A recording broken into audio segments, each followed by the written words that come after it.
Welcome back to Rugged Rails. Okay, so we were talking about ballasting and this layout. So I just want to show you quickly, I have two heavy locos, the Athearn Blue Box, which is probably going to catch up to the Barkman. Hopefully it doesn't derail it. But there's quite a bit of weight, as people know, in the two locos. And let me reverse it back the other way.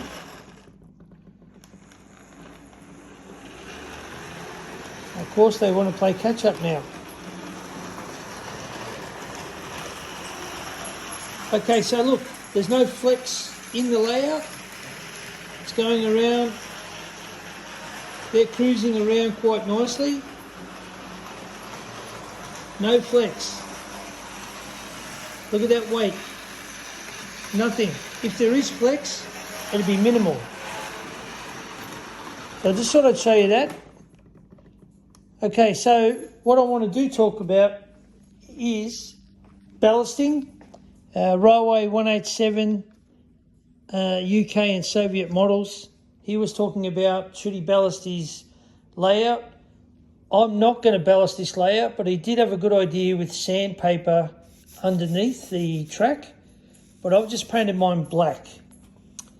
I feel like with this tighter radius, it's going to be an issue if I ballast it.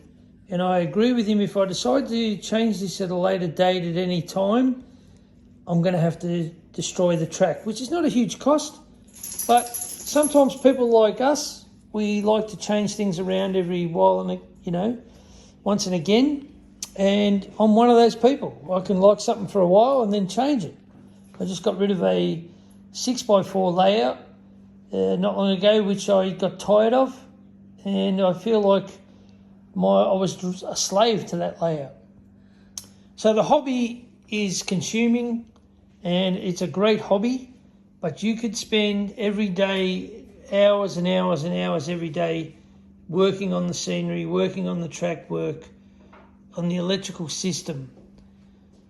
What I would say is these type of layouts, the smaller layout, this is 1.5 by 0.8 meters or 5 foot by 2 feet and I think it's 8 inches or 6 inches, I can't remember, wide.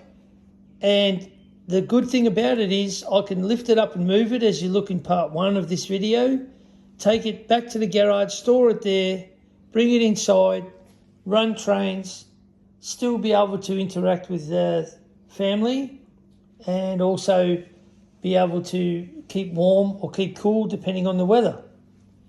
So these are things for people to think about when they're building their layouts. If you're going to lock yourself away in a special room and have a special room, that's great. But I keep my trains in plastic storage containers and I just bring them out when I need them. I would say if you're a novice or a learner, it's probably the type of layout you should be looking at.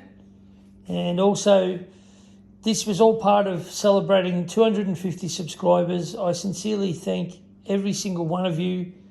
I don't know if you watch the channel regularly, but if you don't, that's, completely understandable because there's a lot of good content in all the channels out there. And there's a lot of rubbish too on some channels, but not the railway ones. I'm talking about just your general clickbait style. So yeah, we'll be releasing another video tomorrow and Saturday, but this is part 2 of talking about this layout, and I'll see you next time. Over and out, Rugged Rails.